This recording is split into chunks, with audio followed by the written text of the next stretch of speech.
Olá todo mundo, seja bem-vindo ao programa Filho da Manicure. Hoje nós vamos falar sobre finanças, estamos aqui com a especialista de finanças, ela que já foi pipoqueira, trufeira, vendedora de cabelos e bijus, hoje gera um negócio voltado para finanças, Dina Mara Prates, dona da empresa Dina Prates Finanças, uma empresa de educação financeira que atua ensinando pessoas físicas e empreendedoras a gerirem seus recursos para realizar seus sonhos.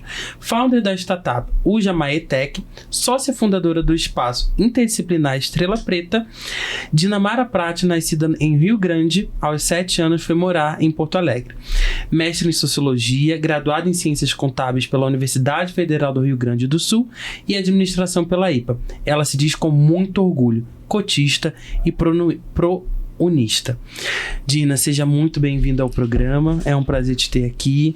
São tantas coisas que você já faz que eu fiquei até me perdido. Dei uma gaguejada aqui, mas é um prazer te ter aqui. Obrigada. Nossa, Patrick, muito obrigada, primeiramente. Boa noite, gente.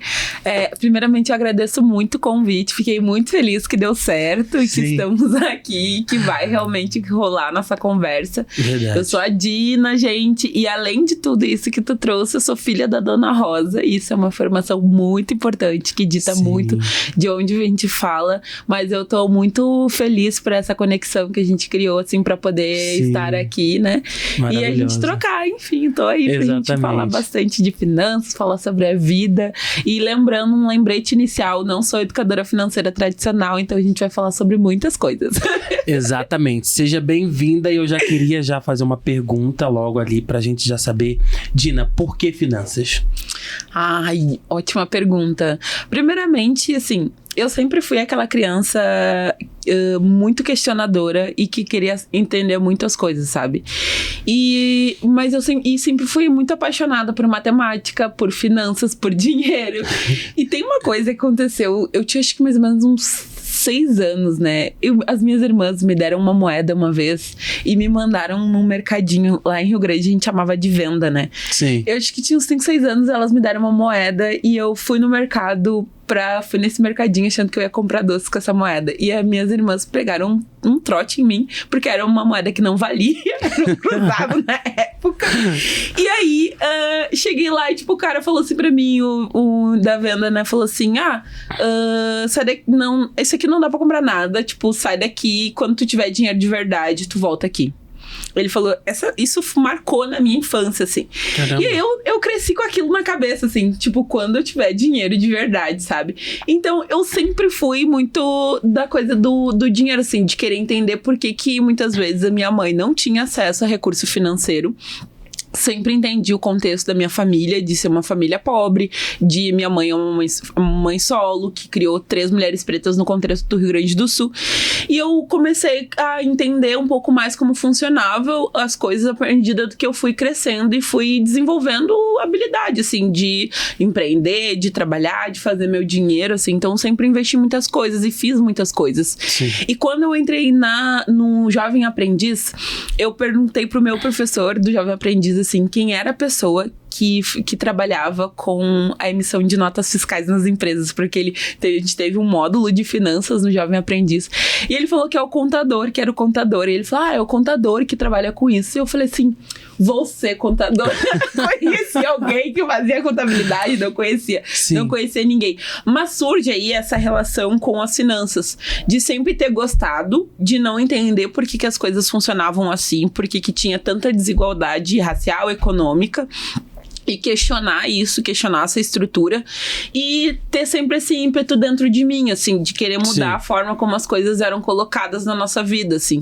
Então, quando eu fui pra contabilidade, era assim, vou achar e vou aprender como é que eu lido com esse negócio, porque eu vou entender o funcionamento de tudo.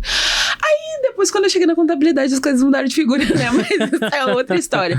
Mas esse amor por finanças vem desde essa experiência, assim, pequena que marca a minha memória, assim.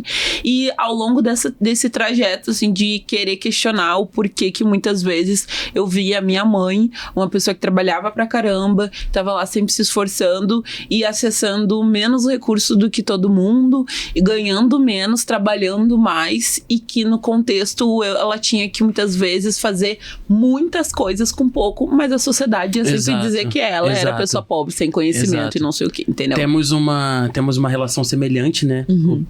O título do programa já traz essa referência. E as pessoas diminuíam a classe trabalhada da minha mãe, porque filho de manicure não poderia ter isso. Filho de manicure não poderia fazer aquilo. E claro que a pauta não é sobre mim, mas é só uma referência do que passamos juntos. Temos essa semelhança em classe. Mas a importância do seu trabalho dentro da finança, né? Como eu disse, eu te acompanho, eu te sigo, você sabe que não é de hoje. Já expressei o quanto eu sou apaixonado em como você fala. E aprender conforme você fala, isso traz a gente para um lugar muito seguro. A gente se distancia daquela coisa muito purpurinada. Não que isso seja um problema, mas dentro desse âmbito isso é legal. E uma coisa que eu queria trazer aqui hoje, que eu aprendo muito com você, é o tanto que você mostra na prática. E eu queria que você trouxesse um pouco pra gente, né, que eu falei que o nosso público majoritariamente é essa geração que tá chegando, quero falar de uma forma simples para eles aprenderem. E eu queria que você trouxesse pra gente hoje a importância do financeiro, mas a importância de entender o valor sobre o dinheiro. Você consegue trazer isso pra gente? Sim. Eu acho que eu gosto muito sempre de, como tu disseste, dessa coisa de falar da forma prática, né? Uma das coisas que mais me incomodava quando eu entrei na universidade era ver muitas vezes eu tinha um professor de estatística, né? Ilustrando isso, né?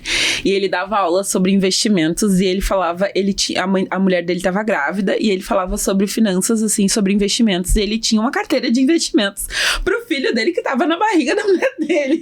E eu pensava assim, logo eu que atravesso a cidade, saio lá da Rubem Berta, penso assim, ó, nossa, não tem nada na minha conta bancária, tô assistindo aqui a aula dele falando de investimentos. E eu ficava assim, tá, mas isso não é pra mim. E a primeira coisa que a gente faz, a gente fica pensando assim, quando a gente olha pessoas falando de uma forma muito distante, a gente olha assim, isso não é pra mim, porque o que eu tenho é muito pouco pra eu poder administrar, ou só tenho pra minha sobrevivência, então eu não vou investir, eu não tenho, investir não é pra mim, organizar as finanças não é pra mim, e a gente vai criando todas essas barreiras em relação ao financeiro, em relação ao dinheiro. Quando você liga a TV e você olha quem são as pessoas que estão falando de finanças, geralmente são homens, e no geral homens brancos, falando ali de terno e gravata com termos difíceis esse assunto. Então, a vida toda, você muitas vezes nem percebe que as referências sobre finanças são essas. E aí você vai assimilando isso numa naturalidade como se isso fosse dado, assim.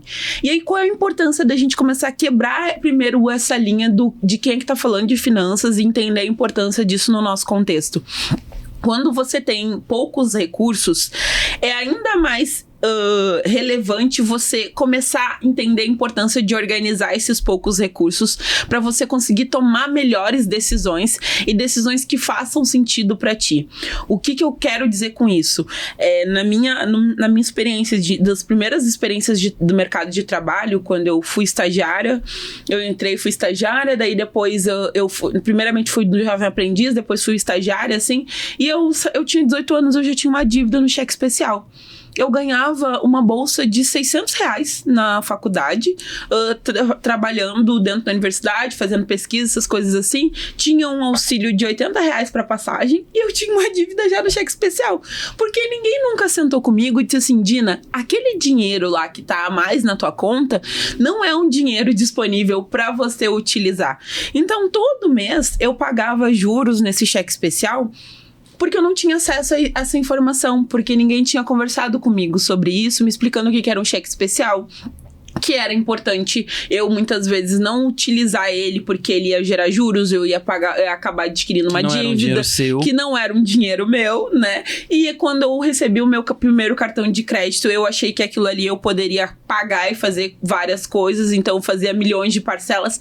Então, entende? Às vezes você tem pouco recurso e você tem muitas coisas pra fazer e você não sabe o que você pode fazer primeiro, ou qual vai ser a sua prioridade no seu cotidiano. E aí você cai nessas ciladas do sistema bancário, você cai nessas ciladas financeiras e você vai virando uma bola de neve a sua vida financeira. Então, aprender a lidar com seu dinheiro vai fazer com que você tenha mais nitidez para conseguir tomar suas decisões de uma forma que esteja deixando a sua vida financeira um pouco mais organizada, para que você pague menos juros, para que você evite se endividar, para que você consiga olhar para pensar em investimentos e não pense que você tem que guardar 30% que você ganha, porque isso é mentira. É mentira. Tô dizendo que podem me xingar na internet, outros educadores financeiros, mas eu discordo da galera que fala assim, guarda 30%, 20%, porque não conhece muitas vezes a realidade social das pessoas no Brasil, que é uma realidade das pessoas que vivem com 1, 2 salários mínimos, tem um custo da estrutura, da nossa vida, então paga aluguel, luz, internet, o transporte. Olha o custo que tem o transporte no Brasil, olha o custo da nossa alimentação.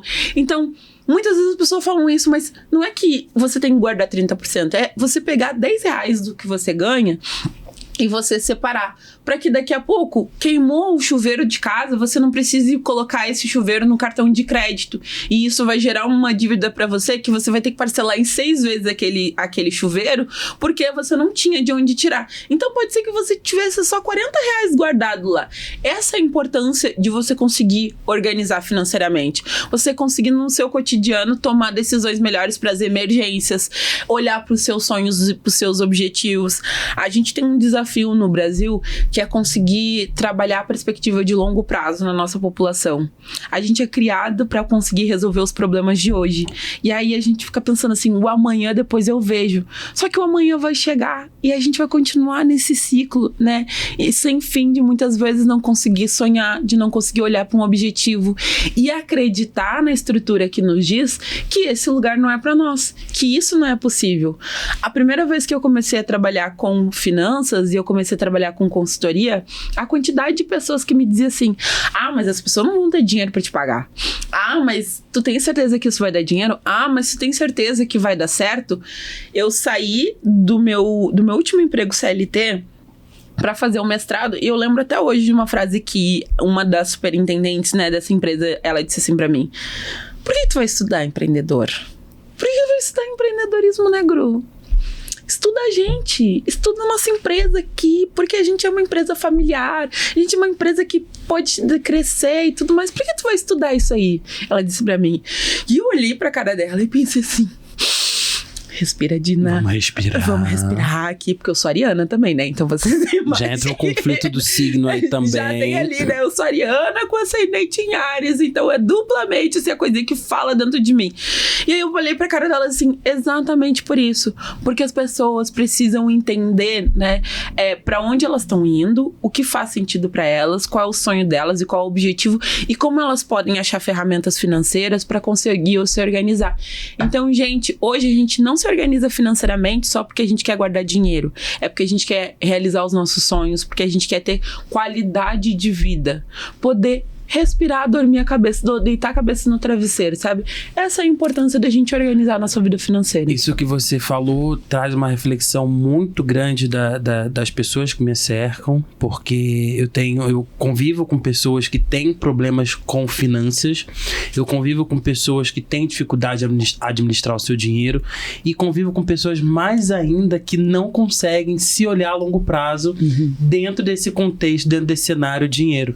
Porque a gente pode falar assim, poupa, guarda, mas foi o que você falou, a gente não sabe a realidade de cada pessoa e a gente nem tá aqui nessa condição, porque é muito individual.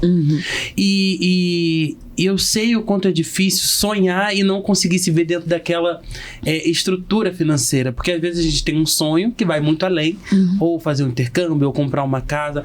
A gente já tem uma questão também de dificuldade, que as pessoas não entendem sobre financiamento, sobre consórcio, isso é uma outra questão. Espero que você volte pra gente tratar essa temática para um público mais maduro. Mas assim, o que eu vejo também em dificuldade é o quanto a internet tem vendido a ideia de que você consegue dinheiro fácil trabalhando na internet. Também vamos ponderar o assunto, mas eu queria que você trouxesse um pouco como é a sua visão como empreendedora, empresária no ramo de finanças, e obviamente você já escutou isso. Como você lida com essa frase de que é muito fácil? Ou como a internet vende essa ideia de que dinheiro é fácil para os jovens? Porque nós que temos a mesma idade, né, a gente veio de uma geração que precisava estudar, a gente veio de uma geração que no Leu, palco meu, escreveu no Leu, palco meu. Então a gente veio dessa geração. A internet não vendia essa ideia de que era muito fácil. Já existia uma internet que também era distante pra gente. Mas como você, como empresária dentro desse ramo, como você tem entendido essa abordagem de como tem sido vendido essa ideia de que é muito fácil dinheiro na internet? Muito. Assim, são vários fatores dentro disso. É uma coisa muito complexa hoje, eu olho pra isso, assim. Mas respondendo de uma forma mais objetiva. Quando eu comecei na internet, acho que lá em 2020, mais ou menos, 2020, que eu criei minha página no Instagram. Eu primeiro fazia cursos presenciais, tinha ações presenciais lá em Porto Alegre, e aí todo mundo falava assim pra mim: Dina, você precisa ter uma página, você precisa falar isso pras pessoas, pra que isso chegue em mais gente. E eu comecei a criar conteúdo pras redes sociais pensando muito nisso, assim, nossa, eu vou trazer isso de uma forma nítida, porque as pessoas têm uma ferramenta e posso tomar decisão. E aí eu comecei a olhar pra internet e ver o quanto tinha gente ainda falando muito desses ganhe não sei quantos dígitos em tantos dias, né? Você clique aqui, você vai conseguir vários benefícios e você vai tirar um salário mínimo por dia, né? Quantas vezes eu vi conteúdos com esse direcionamento? E as pessoas falaram assim: Dina, olha só, eu vi esse conteúdo, eu vi esse material aqui, isso aqui é verdade? E eu ficava, não, pode daí. Mas eu falei, não, vamos com tranquilidade para explicar por que isso não faz sentido. A internet, dentro da perspectiva nessa era digital, que os conteúdos viralizam muito rápido, as pessoas que têm uma necessidade, uma demanda financeira, elas têm uma urgência. Então, a internet, os conteúdos hoje, eles manipulam essa ideia de que eu vou resolver o meu problema hoje com essa ideia da facilidade, né? Sim. Você clica aqui, você assiste 10 vídeos que você vai ter. Se você multiplicar esses 10 vídeos por não sei quantas vezes no mês, você vai conseguir tirar tantos. Só que, aí pra isso, a pessoa precisa comprar um curso que ela vai assistir, vai aprender como ela assiste os vídeos, pra aí sim ela ir pra uma próxima etapa. Isso a gente tá falando de marketing digital e falando de venda de curso e das plataformas. Aí depois a gente tem um outro fator que entra aí, que são as plataformas de jogos, que vendem essa ideia do bônus e que você vai conseguir dinheiro. Então, o tempo todo você precisa orientar as pessoas para elas entenderem que muitas vezes tudo que não existe, como a gente diz, né, naquela história, não existe almoço de graça, né? Então não existe dinheiro que você vai tirar do dia para a noite e que vai realmente conseguir dar conta da sua demanda a longo prazo, na continuidade. Às vezes a pessoa vai lá e joga uma vez e ela ganhou em algum ponto específico e daqui a pouco ela tá tendo prejuízo, porque o pouco que ela tinha, ela tá reinvestindo naquilo e não consegue ter retorno financeiro. E o desafio da conscientização das pessoas, porque como isso trabalha com a necessidade delas, a urgência delas, porque a gente precisa de comida hoje. Eu preciso pagar no meu boleto hoje, né? Sim. Então, quando me falam dessa plataforma nova, e a gente tem um boom de criadores de conteúdo falando sobre isso, falando que jogos, de não sei o que, da facilidade, vai se criando um ecossistema que as pessoas vão acreditando naquilo. E elas vão olhando para aquilo e vão dizer assim, nossa, pessoas que são minhas referências estão dizendo que isso é possível. Só que elas esquecem e elas não sabem muitas vezes que tem toda uma máquina por trás disso, né? Tem uma máquina da indicação, né? De que cada criador de conteúdo que muitas vezes está indicando um link lá, ele tá ganhando um retorno financeiro por essa indicação, por esse jogo. A plataforma tá pagando pra eles e ele tá ganhando em cima do que as pessoas estão perdendo, né? E elas esquecem que a internet, ela é um mundo muito de ilusão e muitas vezes não é real que aquela pessoa tá tendo aquele ganho ali. Então, tu trabalhar a conscientização das pessoas pra falar pra elas assim, olha, não é real, tem muito golpe aí te dizendo que vai ter essa urgência, que você vai ganhar dinheiro fácil, ou que você vai se tornar um criador de conteúdo do dia pra noite, porque aí todo mundo vem num discurso de criar conteúdo é muito fácil, ficar grande na internet é fácil.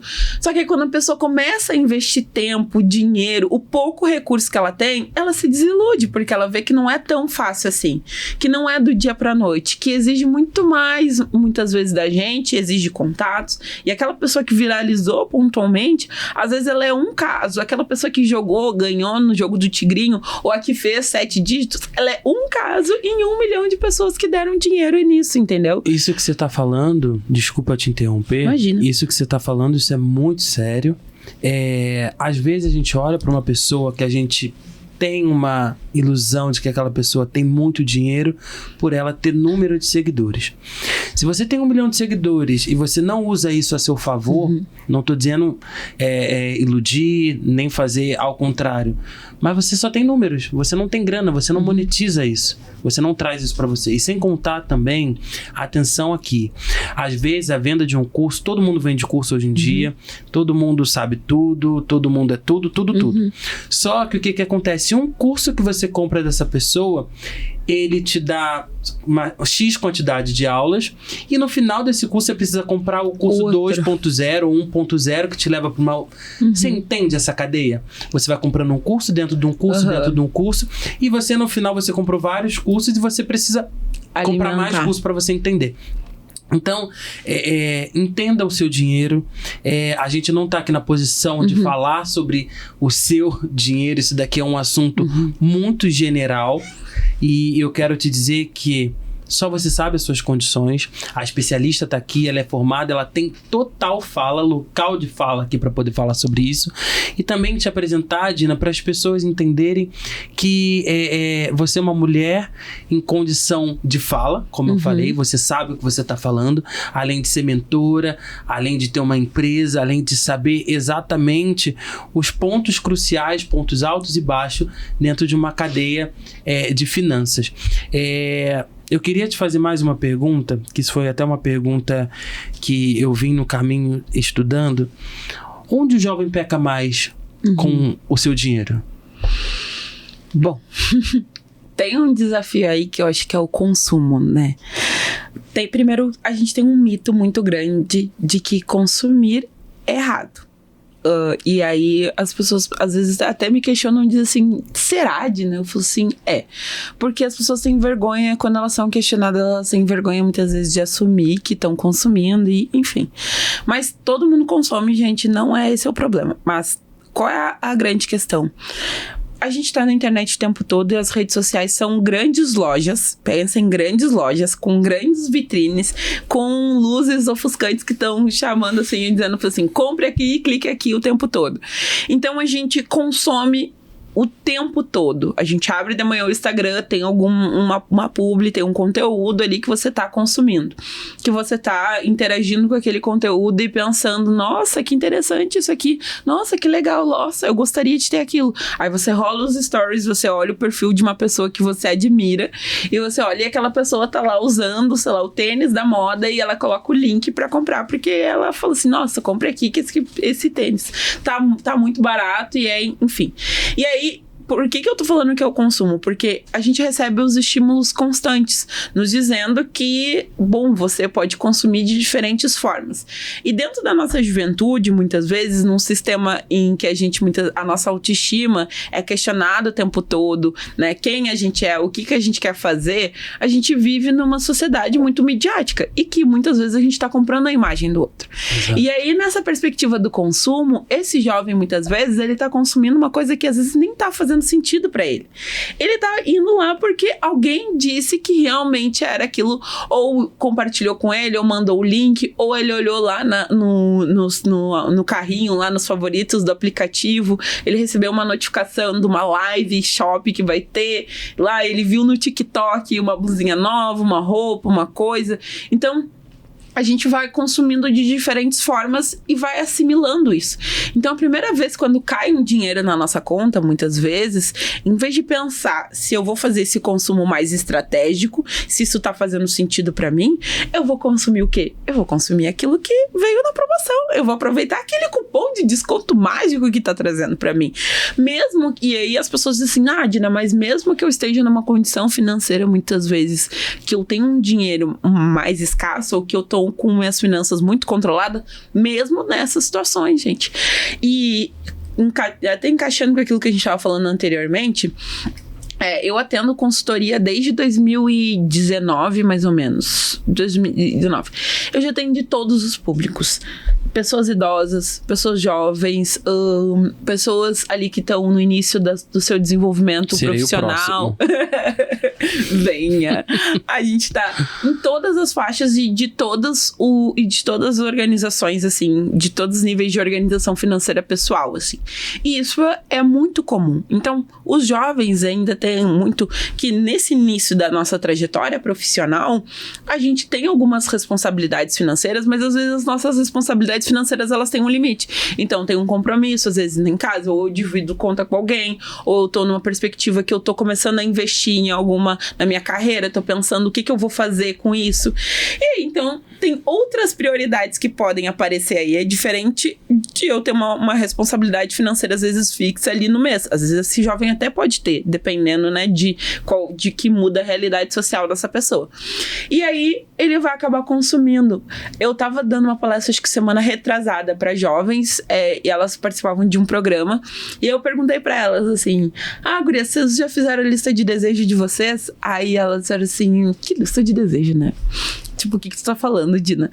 Aí corta a cena, eu falo assim, vocês querem alguma coisa, né? Tem alguma coisa que vocês já olharam aí no Instagram que vocês quiseram comprar? E elas, sim, automaticamente. Qual é a relação da lista de desejo com a lista com o desejo de comprar algo na internet? A gente vai acumulando coisas e a gente não sabe o nível de prioridade daquilo. Então, como é que eu defino se aquela compra, aquele consumo tá fazendo sentido pra mim?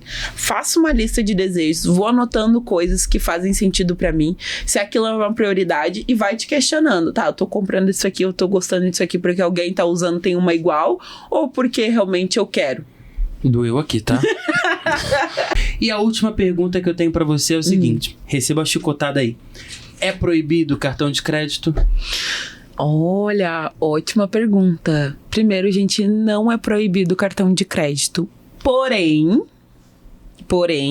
você precisa entender que o cartão de crédito, ele é uma forma de pagamento. Ele é o que a gente chama de meio de pagamento.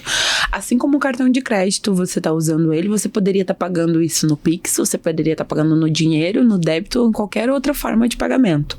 O que eu quero dizer com isso? As pessoas, elas têm muitas vezes o cartão de crédito como se fosse um acréscimo na renda. E é aí que começa o problema. Porque ganho R$1.000, tenho um cartão de crédito de R$3.000, tenho 4.000 para gastar no mês. Não, definitivamente não. E essa conta, pior que muitas vezes a gente tá brincando aqui, falando num sentido como se fosse brincadeira, mas é muito real. As pessoas utilizam o cartão de crédito como ele fosse esse acréscimo na renda que vai disponibilizar, que vai dar essa possibilidade de ela conseguir gastar durante o mês. Então, o que você precisa ter atenção? O cartão de crédito, você utilizar ele de uma forma mais consciente. Então, dicas bem práticas para você não se perder com essa fatura do cartão de crédito. Parcelas, no máximo em 6 vezes. Por que eu tô dizendo no máximo em 6 vezes? 6 vezes é um trimestre. E aí, prefira parcelar coisas que tenham um valor um pouco mais agregado, né? Então, vai variar de renda para renda, mas vamos dizer assim, olha, tem um salário de R$1.500 aqui, eu sou estagiária, tenho um salário de R$1.500 e eu tenho que comprar, sei lá, um celular novo. Aí o celular vai ter um custo maior, então eu posso me organizar para pagar em 6 vezes. Às vezes, a parcela vai ficar um pouco mais alta, vai ficar um pouco mais pesada no seu orçamento. Mas lembre-se, você vai terminar essa parcela um pouco antes e às vezes dentro do mesmo ano você já consegue fazer novos planejamentos. Às vezes a pessoa vai lá, compra em 12 vezes, em 15 vezes, ela paga um monte de juros dentro desse parcelamento e ela vai até o ano que vem ainda com esse celular e aí acontece qualquer coisa no meio do caminho e ela ainda tá com essa parcela. E dependendo, se forem coisas menores, sempre opte por parcelar ou pagar à vista ou fazer em uma vez, porque colocar isso dentro do orçamento e planejar qual é o teto da sua fatura. Se você ganha R$1.500, não significa que você não possa ter um cartão de crédito. Pelo contrário, hoje o cartão de crédito a gente pode às vezes usar para ganhar milhas, para que aí pode usar em viagens, pode fazer várias coisas. Tem vários vídeos nas redes sociais falando sobre isso, gente. Bora a gente dar uma atualizada nisso aí para poder entender qual é a bandeira que você usa. Mas para além disso, você pode botar um teto. Bom, ganho 1.500, a minha fatura não pode passar de R$500, não pode passar de, sei lá, R$600. Esse é o teto que eu tenho, mesmo que seu limite vá bem além disso, porque senão vai virar uma bola de neve. Os juros do cartão de crédito são altíssimos, é cerca de 300% ao ano. Tem cartões de crédito que chegam até 500% ao ano, gente. Então, assim, ó, 500%. A gente tá falando de cartões de crédito que são muito caros. A taxa, e isso que o Banco Central, recentemente, ele foi limitando o valor dos juros no crédito rotativo, né, que a gente chama. Então, quando você deixa de pagar, o que acontece no seu cartão de crédito? Você recebe os juros e mais a multa.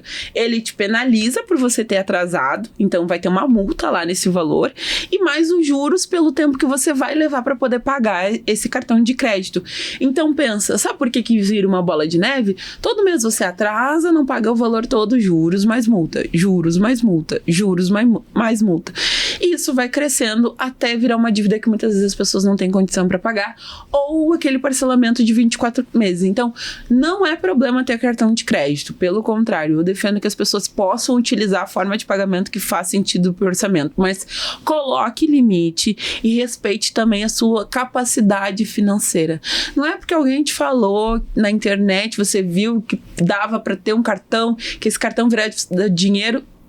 Calma, muita cautela, estuda bem esse conteúdo e tenha certeza que, assim, não existe almoço de graça, né? Nem tudo mais uma chicotada aqui, tá?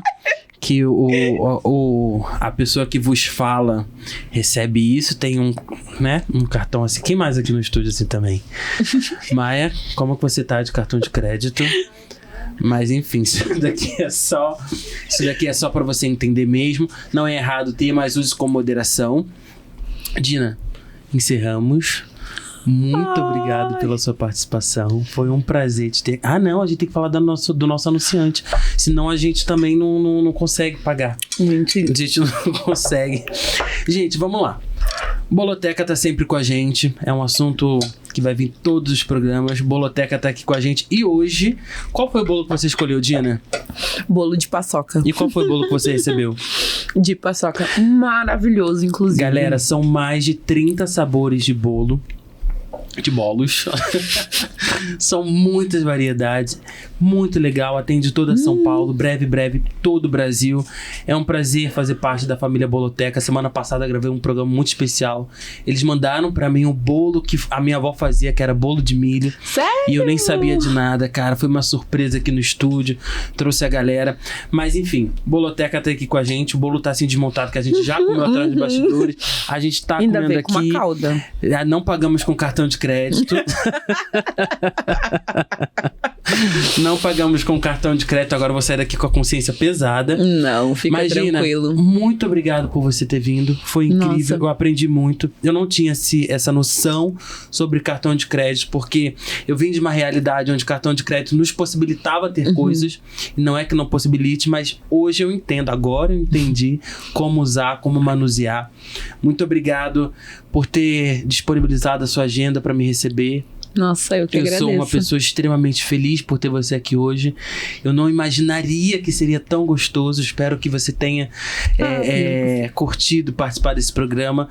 Vai ter o ponto 2 também, o programa parte 2, parte 3, parte 4, que eu vou trazer ela aqui sempre. E a última das últimas perguntas. Reserva de emergência. Onde botar? Ótima pergunta. Gente, reserva de emergência, primeiramente a gente precisa lembrar que precisa começar com pouco. Então, a sua reserva de emergência, você pode começar com R$5 que tem aí na sua conta sobrando. Ou que é os R$5 que tá aí, R$10, R$15. Onde eu posso colocar minha reserva de emergência? Se você não entende nada, exatamente nada de investimentos, opte por muitas vezes contas digitais que tenham rendimento na conta. Então, por exemplo, uso lá minha conta. A gente pode falar de marca de banco aqui? Pode. Então tá bom. Inclusive patrocina. Exato, a minha é você. Nos patrocinem. Nos patrocinem, ouvindo, inclusive. Com certeza. A gente, assim, tô usando o Nubank, mas quero construir minha reserva de emergência. Conta do Mercado Pago, posso colocar lá meu valor. PagBank, são contas digitais que tenham um rendimento na conta. E aí, se você já tem uma possibilidade de entender um pouquinho mais de investimentos, você pode pegar e optar por investimentos de renda fixa, que a gente chama de CDB, que é crédito de depósito bancário. O PagBank, C6 Bank, Banco Inter, Mercado Pago, são todos bancos digitais que têm opções de CDBs disponíveis. E aí, lembrando, a gente tá falando da reserva de emergência, então é um dinheiro que tem que estar disponível quando você tiver uma emergência. E aí, gente, disponível é disponibilidade quando você precisa desse dinheiro. Não significa que ele vai ter que ficar lá na sua conta corrente lá para você ficar manuseando ele todo dia. Por isso, separa, tira da sua visão, coloque em outra conta e dê sempre preferência para CDBs que tenham liquidez diária. Também tem uma outra opção que é o Tesouro Direto, que é o Tesouro Selic, né, que é um investimento que a gente faz em títulos públicos federais. Então, se você quer saber um pouquinho mais, entra lá no YouTube, pode acessar o nosso canal, pode acessar também a nossa página do Instagram, que a gente já falou, deu dicas de outros títulos que você pode acessar também, que são coisas bem fáceis. Você começa a aplicação com valores bem pequenos. Nos CDBs, a possibilidade de começar a aplicar é com valores a partir de R$1. R$1, então, lembra dos R$5 que eu falei? Só que tem que separar. Então, CDBs, se eu já tenho algum conhecimento, posso usar Tesouro Direto também, no Tesouro Selic, o título Tesouro Selic. Se eu não tenho conhecimento nenhum, tenho muito medo de começar ainda a fazer, posso pegar uma conta digital que tem um rendimento e deixo o dinheiro separado lá para fazer minha reserva de emergência. O importante é deixar num lugar que já tenha um rendimento e que não esteja no mesmo lugar onde você movimenta a sua vida financeira ali direto. Chulapa atrás de Vral. Aqui a gente apanha aprendendo. Como que eu te acho nas redes sociais? Gente, vocês podem nos seguir no Instagram, @DinaPratesFinanças. E aí, vou pedir para vocês também seguirem a página do negócio, né? Que eu faço parte da startup que eu criei, que chama Ujamatec. Então, @Ujamatec, Ujama com 2 As. Depois vocês podem disponibilizar ali o @ e o @espaço IEP, né? Que é o outro empreendimento que eu também faço parte, assim. Então, sigam, tem dúvidas, manda pergunta lá, interagem com os nossos conteúdos, que nos ajuda também muito nesse caminho, assim. Dinheiro não falta aqui, né? Nessa vida dessa mulher. Mas trabalho, basta. Mas o nome dela é trabalho. Como é que é o nome da sua mãe? A minha mãe é Dona Rosa. Dona Rosa, muito obrigado por esse monumento. Essa pessoa que nos ensina, nos ensina, nos bate, nos orienta, chulapa tarde Vral. Mas muito obrigado, sua filha tá aqui com a gente, é uma mulher especial, incrível, sou muito honrado, sou fã. Fiz ela me seguir no Instagram, e se não seguir, você vai pegar o celular dela. Galera, até sexta-feira que vem, foi um prazer ter aqui com vocês. Fazer um último comentário. Vamos lá. Só uma coisa que eu queria deixar pra vocês é assim, sempre quando alguém me fala assim, Dina, deixa uma frase de motivação, enfim, né? Se eu pudesse dar um maior conselho de todo o nosso encontro de hoje, é sempre acreditem nos seus sonhos. Vai chover canivete, vai cair pedra, vai acontecer um monte de coisas, mas uma das coisas mais importantes é a gente acreditar na gente mesmo e acreditar no sonho que a gente quer realizar. Porque quando as coisas estiverem ruins, a gente sabe pra onde a gente olhar e por que a gente tá trilhando esse caminho desafiador. Então acreditem nos sonhos de vocês e sejam sonhadores na prática também. Não sou mais apresentador desse canal, tá? Não sou mais apresentador desse programa. Pode tirar aqui tudo. Vou cancelar minha faculdade de jornalismo. Gente, foi um prazer ter vocês aqui. Dina, muito obrigado. Eu que agradeço. Foi um prazer gigantesco. Você é especial demais pra mim. Gente, bom final de semana. Gaste com moderação. Cartão de crédito 10 vezes abaixo do quanto você ganha. Se possível, nem usa. Assiste esse programa de novo. Assiste, anota, vai lá na rede da Dina, porque é só conteúdo bombástico. Inclusive, eu vou lá fazer um workshop também. Gente, bora. Beijo. Beijo, gente. Até mais.